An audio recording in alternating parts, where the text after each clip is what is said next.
Ezekiel അധ്യായം 45. ദേശത്ത് കർത്താവിന്റെ ഓഹരി. നിങ്ങൾ സ്ഥലം ഭാഗം വയ്ക്കുമ്പോൾ ഒരു ഭാഗം 25,000 മുഴം നീളത്തിലും 20,000 മുഴം വീതിയിലും കർത്താവിന്റെ വിശുദ്ധ ഭാഗമായി നീക്കിവയ്ക്കണം. ആ സ്ഥലം മുഴുവനും വിശുദ്ധമായിരിക്കും. ഇതിൽ 500 മുഴം നീളവും വീതിയുമുള്ള സമചതുരം വിശുദ്ധ മന്ദിരത്തിനുള്ളതാണ്. അതിനു ചുറ്റും 50 മുഴം ഒഴിവാക്കിയിടണം. വിശുദ്ധ മേഖലയിൽ 25,000 മുഴം നീളത്തിലും 10,000 മുഴം വീതിയിലും അളന്നു തിരിക്കുക. അതിൽ വേണം അതിവിശുദ്ധമായ ദേവാലയം സ്ഥിതി ചെയ്യാൻ. അത് ദേശത്തിന്റെ വിശുദ്ധ ഭാഗമായിരിക്കും. ദേവാലയത്തിൽ ശുശ്രൂഷിക്കുന്നവരും കർത്താവിനെ ശുശ്രൂഷിക്കാൻ വേണ്ടി അവിടുത്തെ സമീപിക്കുന്നവരുമായ പുരോഹിതന്മാർക്ക് വേണ്ടിയായിരിക്കും അത്. അവിടെയായിരിക്കും അവരുടെ ഭവനങ്ങളും ദേവാലയത്തിനുള്ള വിശുദ്ധ സ്ഥലവും.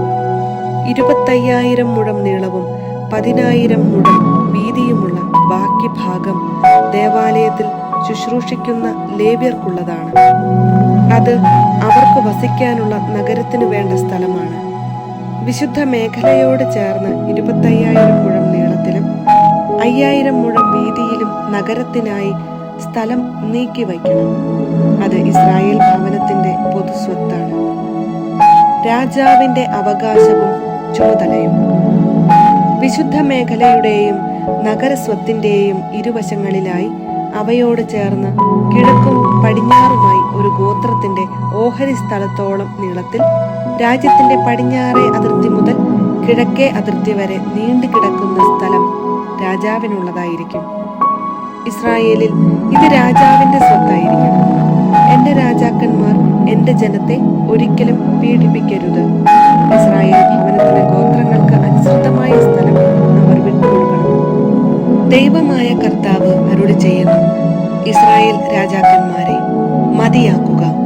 അക്രമവും പീഡനവും അവസാനിപ്പിച്ച് നീതിയും ന്യായവും നടത്തുവിൻ.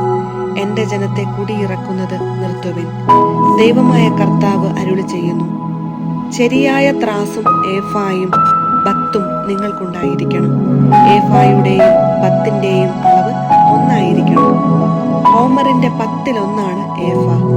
ബത്തും ഹോമറിന്റെ 10-1 തന്നെ. ഹോമറായിരിക്കണം അടിസ്ഥാന അളവ്. 1 ഷെക്കൽ 20 ഗേര ആയിരിക്കണം.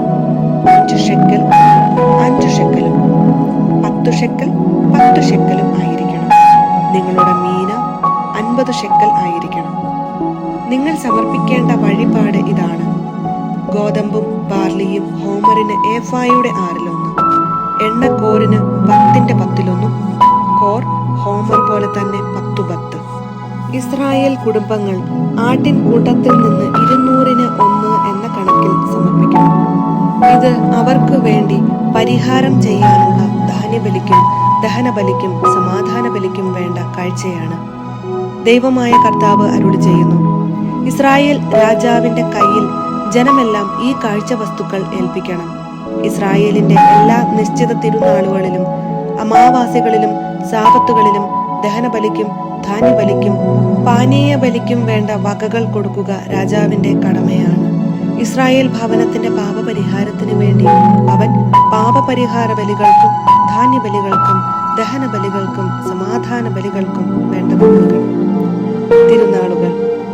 ദൈവമായ കർത്താവ് അരുളി ചെയ്യുന്നു: 1-ാം മാസം 1-ാം ദിവസം ഊനമറ്റ ഒരു കാളക്കുട്ടിയെ കൊണ്ടുവന്ന് വിശുദ്ധ സ്ഥലം ശുദ്ധീകരിക്കണം. പുരോഹിതൻ പാപപരിഹാര ബലിയിൽ നിന്ന് കുറെ രക്തമെടുത്ത് ദേവാലയത്തിന്റെ വാതിൽപ്പടികളിലും ബലിപീഠത്തിന്റെ 4 കോണുകളിലും അകത്തെ അങ്കണവാതിലിന്റെ തൂണുകളിലും പുരട്ടണം. അശ്രദ്ധയോ അജ്ഞതയോ മൂലം പാപം ചെയ്തവനു വേണ്ടി മാസത്തിന്റെ 7-ാം ദിവസം ഇതുതന്നെ ചെയ്യണം. അങ്ങനെ ദേവാലയത്തിനു വേണ്ടി പ്രായശ്ചിത്തം ചെയ്യണം. 1-ാം മാസം 14-ാം ദിവസം നിങ്ങൾ പെസഹ തിരുനാൾ ആഘോഷിക്കണം. 7 ദിവസം പുളിപ്പില്ലാത്ത അപ്പമേ ഭക്ഷിക്കാവൂ. അന്ന് രാജാവ് തനിക്കും ദേശത്തിലെ എല്ലാവർക്കും വേണ്ടി പാപപരിഹാര ബലിക്കായി ഒരു കാളക്കുട്ടിയെ കൊടുക്കണം.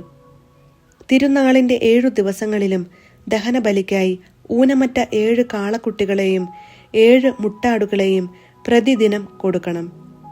ദിവസേന ഓരോ കോലാടിനെയും അവൻ കർത്താവിന് പാപപരിഹാര ബലിയായി നൽകണം. ഓരോ കാളയ്ക്കും ഓരോ മുട്ടാടിനും ഓരോ ഏഫ ധാന്യവും ഓരോ ഏഫായ്ക്കും ഓരോ ഹിൻ എണ്ണയും കൊടുക്കണം.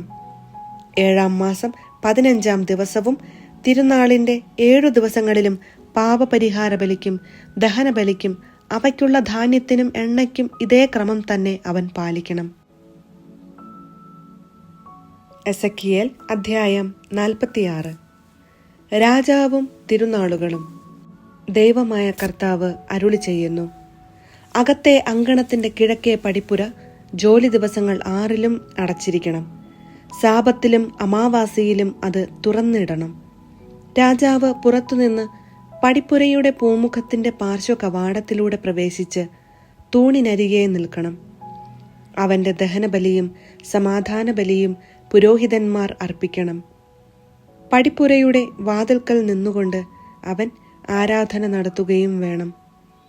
അതുകഴിഞ്ഞ് അവൻ പുറത്തു പോകണം. എന്നാൽ വൈകുന്നേരം വരെ പടിപ്പുര വാതിൽ അടയ്ക്കരുത്. ജനം സാപത്തിലും അമാവാസിയിലും പടിപ്പുര വാതിൽക്കൽ കർത്താവിന്റെ സന്നിധിയിൽ ആരാധന നടത്തണം.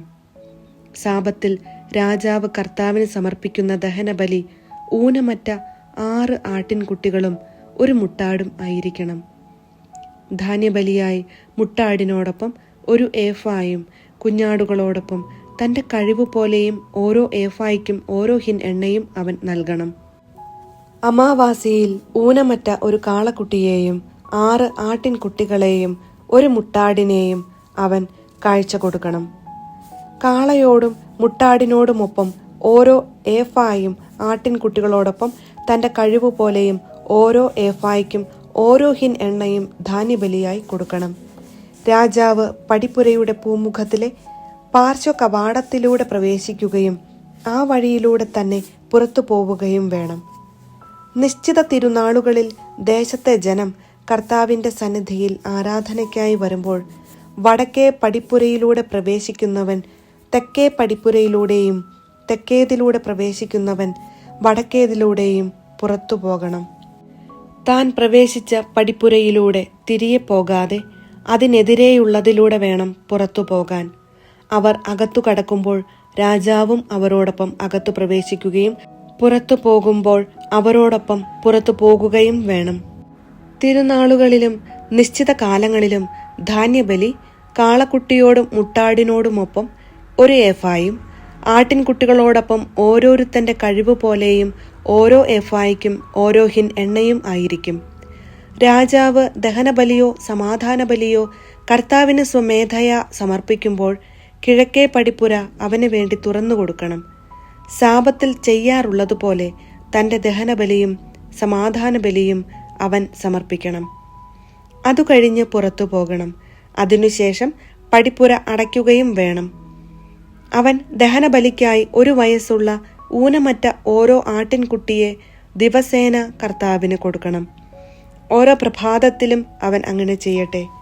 അതിനോടൊപ്പം 6-1 ഏഫായും മാവ് കുഴയ്ക്കാൻ 3-1 ഹിൻ എണ്ണയും ധാന്യബലിയായി അവൻ ഓരോ പ്രഭാതത്തിലും കർത്താവിന് കൊടുക്കണം. ദിനം തോറുമുള്ള ബലിയുടെ നിയമമാണിത്.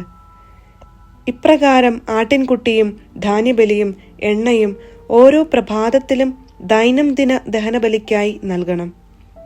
ദൈവമായ കർത്താവ് അരുളി ചെയ്യുന്നു: രാജാവ് തന്റെ പുത്രന്മാരിൽ ആർക്കെങ്കിലും തന്റെ പൈതൃകാവകാശത്തിൽ നിന്ന് ഒരു സമ്മാനം കൊടുത്താൽ അത് അവന്റേതായിരിക്കും. അത് അവന് പൈതൃക സ്വത്തായിരിക്കും. അവൻ തന്റെ പിതൃസ്വത്തിൽ നിന്ന് തന്റെ ദാസന്മാരിൽ ഒരുവന് ഒരു സമ്മാനം കൊടുത്താൽ വിമോചന വർഷം വരെ അത് അവന്റേതായിരിക്കും. അതിനുശേഷം അത് തിരികെ കൊടുക്കണം. രാജാവിന്റെ പിതൃസ്വത്തിൽ നിന്നുള്ള സമ്മാനം അവന്റെ പുത്രന്മാർക്ക് മാത്രമുള്ളതാണ്. ജനത്തെ അവരുടെ സ്വത്തിൽ നിന്ന് ബലം പ്രയോഗിച്ച് പുറത്താക്കി രാജാവ് അവരുടെ പൈതൃകാവകാശം കൈവശപ്പെടുത്താൻ പാടില്ല. സ്വന്തം സ്വത്തിൽ നിന്നാണ് അവൻ മക്കൾക്ക് പൈതൃകാവകാശം നൽകേണ്ടത്. അങ്ങനെയാവുമ്പോൾ എൻ്റെ ജനത്തിന്റെ സ്വത്ത് അവർക്ക് നഷ്ടപ്പെടുകയില്ല. അതിനുശേഷം അവൻ എന്നെ പടിപ്പുരയുടെ പാർശ്വ കവാടത്തിലൂടെ പുരോഹിതന്മാരുടെ വിശുദ്ധ മുറികളുടെ വടക്കേ നിരയിലേക്ക് കൊണ്ടുവന്നു. അവയുടെ ഏറ്റവും പടിഞ്ഞാറേ അറ്റത്ത് ഞാൻ ഒരു സ്ഥലം കണ്ടു. അവൻ എന്നോട് പറഞ്ഞു: പുറത്തെ അങ്കണത്തിലേക്ക് കൊണ്ടുവന്ന് ജനത്തിലേക്ക് പരിശുദ്ധി പടരാതിരിക്കേണ്ടതിന് പുരോഹിതന്മാർ പ്രായശ്ചിത്ത ബലിയും പാപപരിഹാര ബലിയും വേവിക്കുകയും ധാന്യബലി ചുടുകയും ചെയ്യേണ്ട സ്ഥലമാണ് ഇത്. പിന്നെ അവൻ എന്നെ പുറത്തെ അങ്കണത്തിലേക്ക് കൊണ്ടുവന്ന് അങ്കണത്തിന്റെ 4 കോണുകളിലേക്കും നയിച്ചു. അങ്കണത്തിന്റെ ഓരോ കോണിലും ഓരോ അങ്കണമുണ്ടായിരുന്നു. 40 മുഴം നീളവും 30 മുഴം വീതിയുമുള്ള ഓരോ ചെറിയ അങ്കണം 4 കോണിലുമുണ്ടായിരുന്നു. അവ ഒരേ വലിപ്പത്തിലായിരുന്നു. 4 അങ്കണങ്ങളുടെയും ഉൾവശത്ത് ചുറ്റിലും കൽഭിത്തി കെട്ടിയിരുന്നു. അതിന്റെ ചുവട്ടിൽ ചുറ്റും അടുപ്പുകളുമുണ്ടായിരുന്നു. അപ്പോൾ അവൻ എന്നോട് പറഞ്ഞു, ദേവാലയത്തിൽ ശുശ്രൂഷിക്കുന്നവർ ജനത്തിന്റെ ബലിവസ്തുക്കൾ വേവിക്കുന്ന സ്ഥലമാണിത്.